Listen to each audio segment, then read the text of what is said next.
Mesdames, Messieurs, bonsoir. À l'émission de Touche à tout, ce soir, j'ai une émission avec un invité que je vous avais promis qui reviendrait cette année. Et c'est la meilleure semaine pour en parler. J'ai le plaisir d'avoir à mes côtés le directeur du Centre Don Rémy des Appalaches, Mathieu Fontaine. Bonsoir, Mathieu. Bonsoir. Alors, Mathieu, rappelle-toi, au printemps dernier, quand tu es venu me parler du projet de légalisation de la marijuana. Il ne faut pas que je dise le pot, hein? Je me Exactement. souviens. Donc, la marijuana. Cannabis. Du cannabis, c'est ça. On est dans la semaine du 15 octobre. Oui. Et la loi entre en vigueur le 17, dépendamment que les gens nous écoutent, soit avant ou après le 17. Là. Oui. Mais c'est cette semaine que la loi sur le cannabis entre en vigueur. Oui. OK? Donc, on va passer là, l'émission au complet sur ça. J'aimerais ça que tu m'en parles, mais juste pour les besoins de la cause. Là.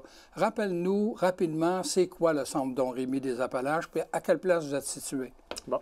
Centre Don Rémy des Appalaches, on est situé à côté du poste de police municipal, ici à Telford Mines, vraiment sur la côte au niveau de la rue Cahouette. C'est un centre communautaire d'intervention en dépendance. Dans le fond, on s'occupe de toute personne qui a un problème au niveau de la consommation ou au niveau d'avoir développé une dépendance à travers 4 secteurs services qui sont un centre de jour, un peu comme une maison des jeunes, où est-ce que les gens viennent de façon volontaire et retournent chez eux le soir. On a un hébergement où est-ce que les gens ils viennent, ils sont vraiment hébergés, où est-ce qu'on peut leur venir en aide. Après ça, on a un service de prévention en milieu scolaire, où est-ce qu'on intervient auprès des jeunes de 6e année jusqu'à secondaire 5. Et notre dernier service qui est né en 2005, qui est le service de soutien à domicile. Fait que les gens qui passent par nos services, peu importe le service, et qui aimeraient avoir un support à domicile pour vraiment s'assurer que leurs problématiques de consommation ou leurs habitudes de consommation ne reviennent pas, mais on est là pour agir à ce sens-là. Okay. Grosso modo, si je peux le présenter en 2 minutes, c'est comme ça. OK. Alors, quand tu parles de consommation et de dépendance, oui. Là, de quoi? On a tendance à penser que c'est juste la boisson, mais c'est pas vrai. Non, hein? non. On parle d'alcool, drogue, médicaments, jeux compulsifs. Puis de plus en plus, ce qu'on voit apparaître, c'est les boissons énergisantes et aussi les dépendances à l'écran, dépendance à l'Internet, d'être connecté. Un jeune à la polyvalente, pas capable de se défaire de son cellulaire pendant 1 heure pour aller en classe, incapable de le laisser dans son casier. Il faut qu'il le traîne en permanence. Il faut que la personne soit connectée. Toujours 24 heures sur 24 branchée à l'ouvrage ou quoi que ce soit. OK, alors, on voit ça apparaître. Alors, dépendance dans toute sa plénitude. Exactement. OK. Aussitôt que ça a un impact sur l'individu ou sur les membres de son entourage, on peut parler d'un problème de dépendance. OK. Et là, parmi les types de dépendance, j'ai retenu que tu avais parlé de drogue. Oui. Donc, venons-en au sujet de l'émission d'aujourd'hui. Avec plaisir. J'aimerais ça que tu me rappelles un peu l'historique de la légalisation du cannabis au Canada. Oui, dans le fond, ça a commencé en 2015 avec la promesse électorale de Justin Trudeau lors des élections fédérales en 2015 qui avait promis que lors de son premier mandat, s'il y avait un gouvernement majoritaire, il allait faire la légalisation du cannabis.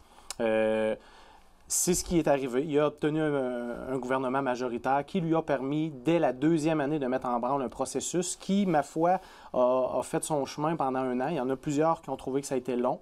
Il y en a plusieurs qui ont trouvé que ça a été trop rapide, surtout pour se préparer à l'arrivée de la légalisation du cannabis, considérant que c'est une arrivée d'un nouveau produit légal sur le marché. Fait que c'est sûr qu'il y en a qui avaient beaucoup d'appréhension vis-à-vis de l'arrivée de ça. Le Québec a récupéré au bon. Fait que dans le fond, en 2017, le fédéral a déposé, en octobre 2017, a déposé son projet de loi, le projet de loi C-45, ce qu'on appelle la loi cadre, qui donnait les grands barèmes à toutes les provinces pour créer leur propre loi. Parce qu'on s'entend que la légalisation appartient aux provinces. C'est à eux à gérer le problème que le gouvernement fédéral a mis en place. Et là, le Québec... Tu dis le problème que le gouvernement fédéral a mis en place. La plupart des provinces ont géré ça comme étant un problème, un peu comme quelqu'un qui vient faire ses besoins dans ta cour puis tu es obligé de le ramasser.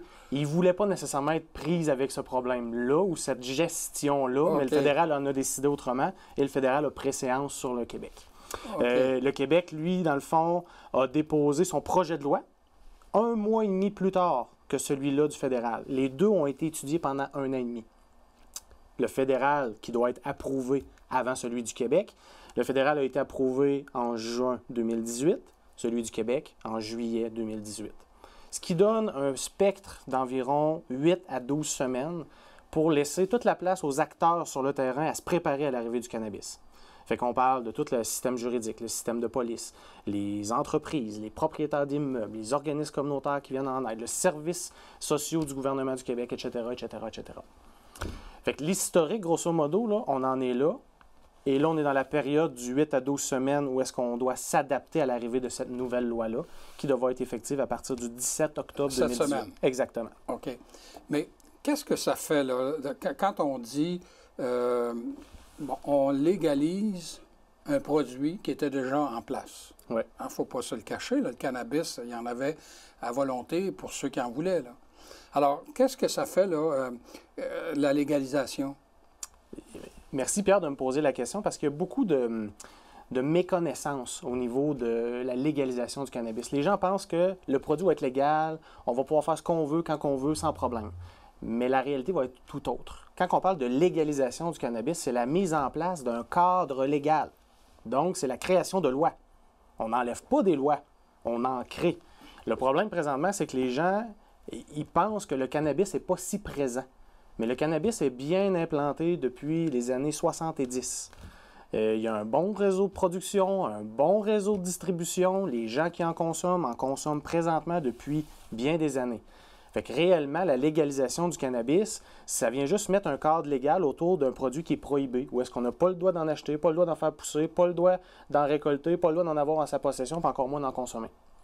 Ça, malgré tout, c'est pas le droit là, là. Malgré tout il ça, y en a toujours. Il y en a toujours. Puis je peux vous dire qu'il y a un bon bassin de population qui a minimalement déjà goûté une fois ou quelques fois. On parle des chiffres souvent d'environ 40 % de la population qui aurait déjà expérimenté. Est-ce qu'ils ont continué? Ça, c'est une autre question. Ouais, okay. Mais d'avoir essayé une, deux, trois fois, on parle de 40 % de la population.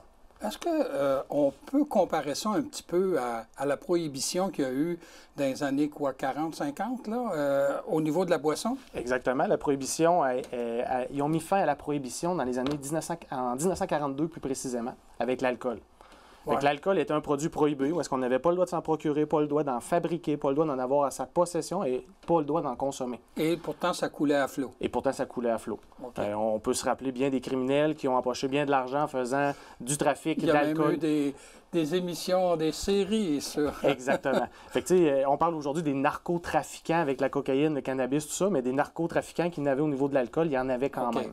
Mais bref, oui, c'est exactement ça. Puis 1942, l'alcool, 1987, le tabac, puis on va pouvoir rajouter 2017, cannabis. 2018? 17-18? Oui, 18, excusez. Bon, quand tu dis la légalisation, c'est là, il y a des lois pour encadrer. Oui.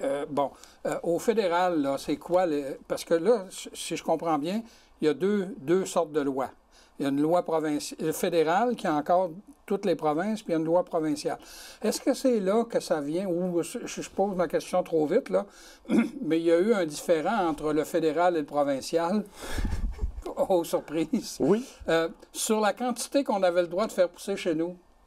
Effectivement. Le nombre de plants, là, bon, ça vient de ces deux lois-là, là? En fait, l'objectif de M. Trudeau, de Justin Trudeau, était tout à fait louable. Dans le fond, c'est restreindre l'accès au cannabis chez nos jeunes mineurs.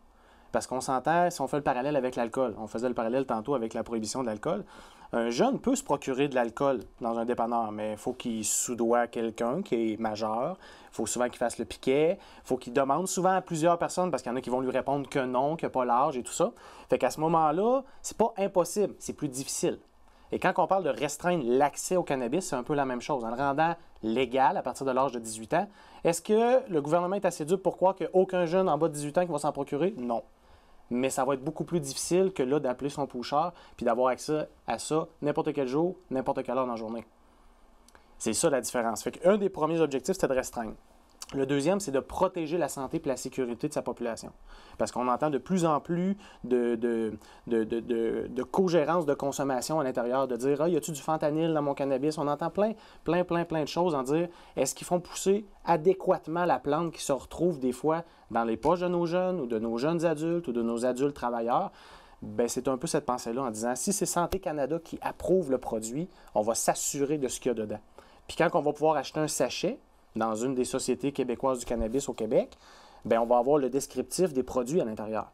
Ah bon? Ce qu'on ne retrouve pas présentement sur le marché de la prohibition. OK. Le troisième objectif, bien, c'est bien sûr, c'est de criminaliser davantage ceux qui en font le trafic, d'arriver avec des peines, du pénal beaucoup plus dur envers les criminels qui gardent le côté dans la prohibition, parce qu'on s'entend que la production va être gérée par le gouvernement, la distribution puis la vente gérée par le gouvernement. Fait que le marché criminel est complètement tassé.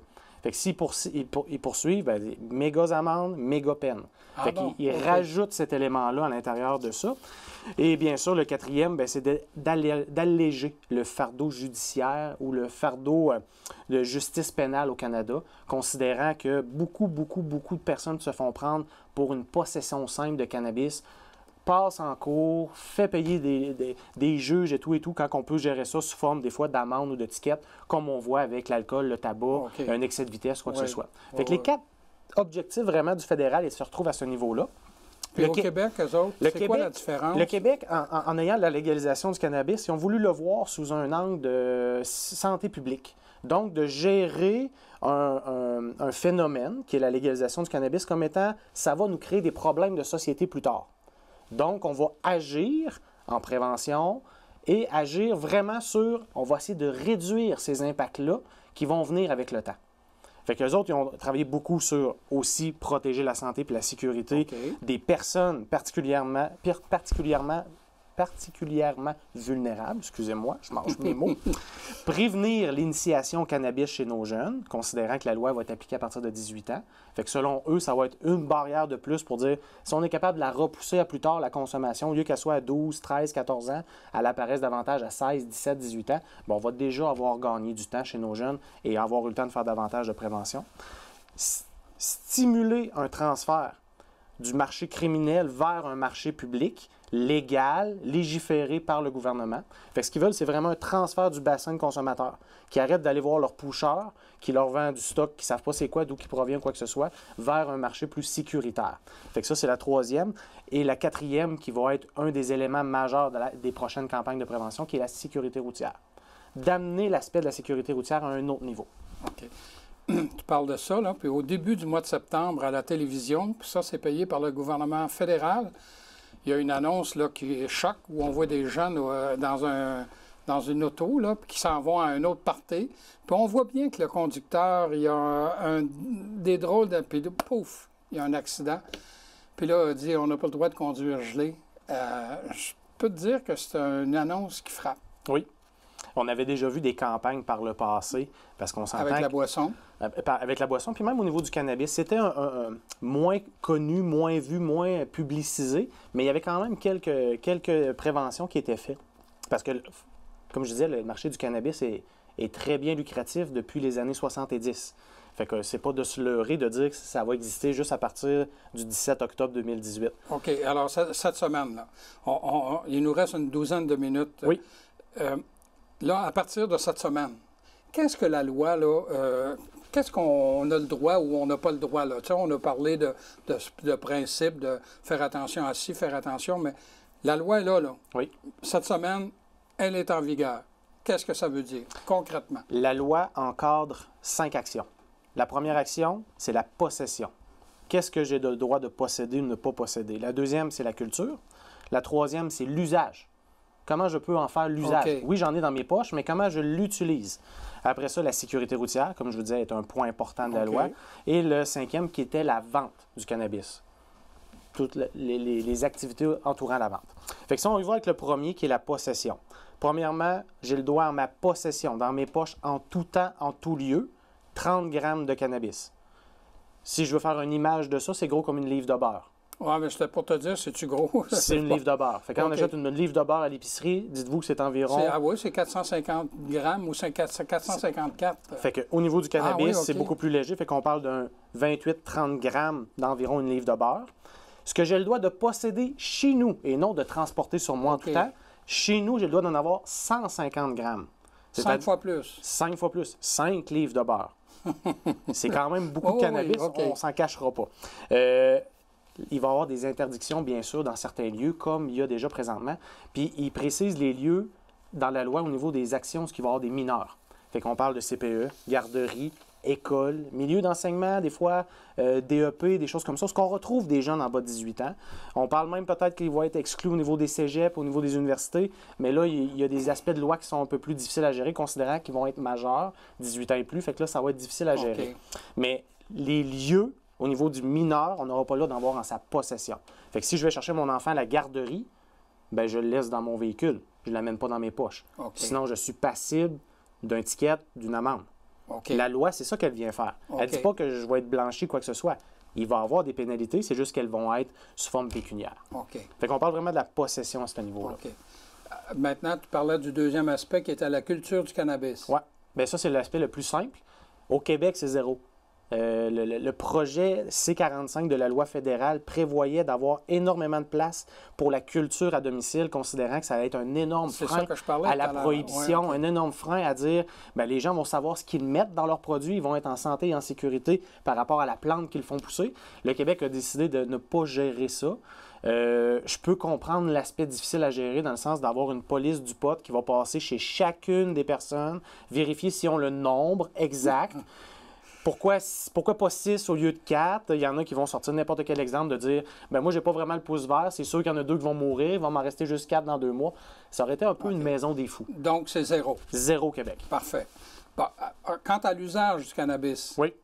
L'usage va être géré présentement, c'est ce qu'on sait, parce qu'il faut comprendre aussi que la loi est en 3 niveaux. Il y a la loi fédérale qui est la loi cadre, la loi du Québec qui va avoir préséance partout, et la municipalité a un droit aussi dans la loi d'établir des lieux, d'établir des endroits où ça va être propice de dire, exemple, comme on fait un parc à chiens. Il y a un lieu où je peux avoir mon chien sans laisse. Parce qu'il y a des règles de dire, si j'ai un chien, il faut qu'il soit attaché. Mais c'est un peu le même principe. Est-ce qu'ils vont ouvrir des coffee shops, comme on voit ailleurs? Est-ce qu'ils vont ouvrir des parcs, ou est-ce qu'on va pouvoir avoir le droit? Parce que présentement, la loi va être appliquée comme la loi du tabac, c'est-à-dire 9 mètres de toute porte et fenêtre, et aucune consommation dans les mêmes lieux où est-ce qu'on a le tabac présentement. C'est-à-dire à l'hôpital, j'ai pas le droit, sur une piste cyclable, dans des lieux de détention, transport en commun, épicerie, bar, restaurant, même affaire. Par contre, s'ils vont sur le trottoir à 9 mètres, présentement, il n'y a rien qui nous indique qu'ils n'auront pas le droit.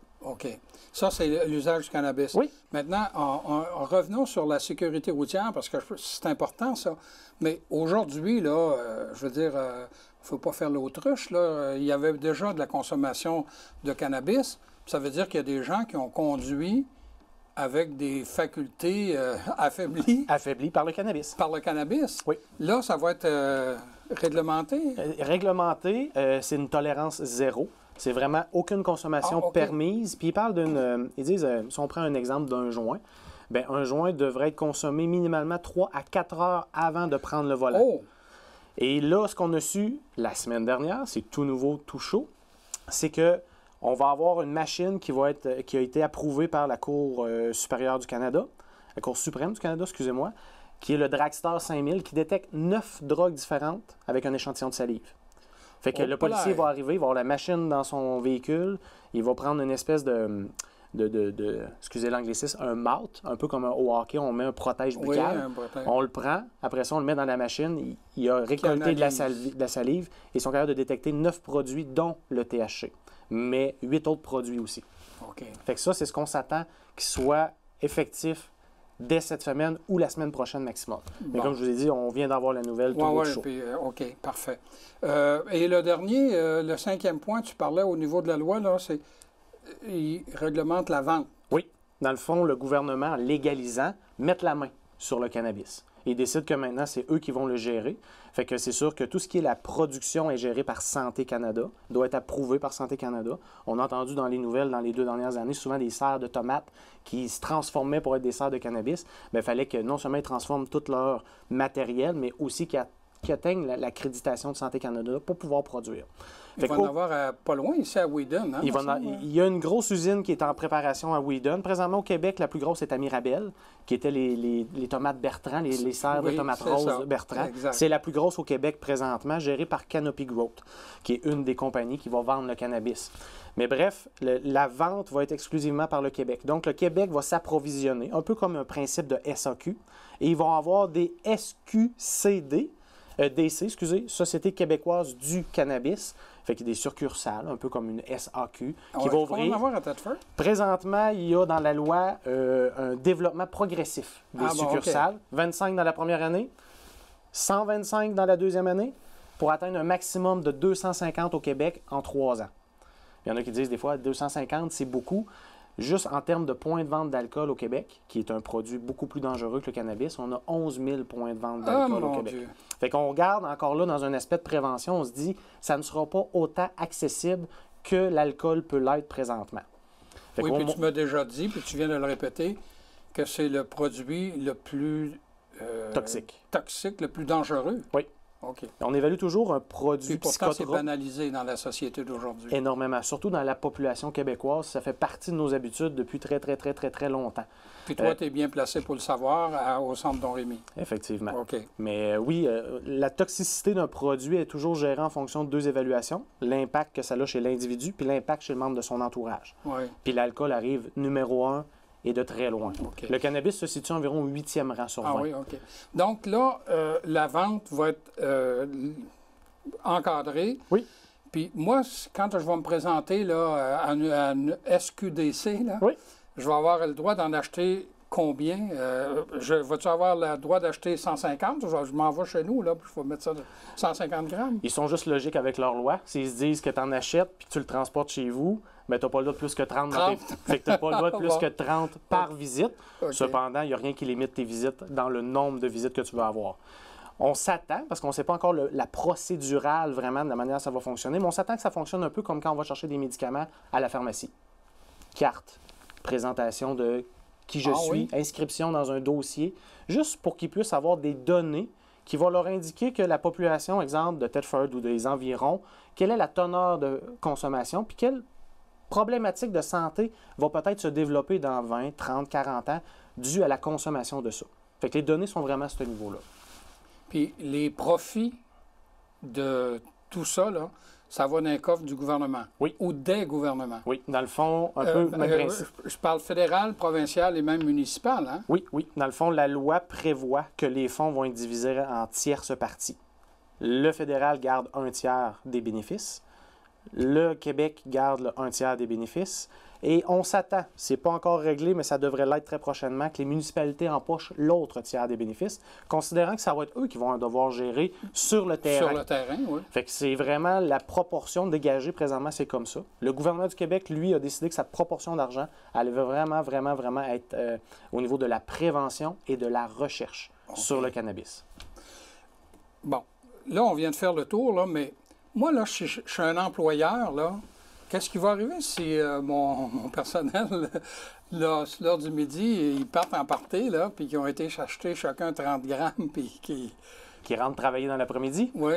Ben, remarque bien que ça ne sera pas pire que ceux qui sont intoxiqués par l'alcool, là, mais... Bien, exactement. Fait que c'est là que la loi aussi permet aux organismes et aux entreprises d'avoir des droits de gérance. Dans le fond, c'est j'ai une propriété, je suis une entreprise privée, j'ai le droit d'établir mes propres règles. Fait que la loi va permettre aux entreprises de décider ce qu'ils veulent faire sur leur terrain. Fait que si présentement, l'entreprise dit « Moi, je ne veux pas que mes employés consomment de l'alcool sur leur heure de boulot », bien, ça va être la même chose qu'ils vont pouvoir appliquer avec le cannabis. S'ils veulent décider de ne pas rien toucher à ça, bien, ils décident de juste appliquer la loi du Québec dans leur entreprise. Okay. Mais ils peuvent aller beaucoup plus loin que ça s'ils le désirent. Mais on parlait, là, tu n'as pas le droit d'avoir plus que 30 grammes, tout ça, mais est-ce qu'il y a des amendes qui sont déjà prévues dans la loi? Les amendes qu'on connaît, c'est les amendes pour une personne qui va être dans la rue, qui va en avoir acheté, tout ça.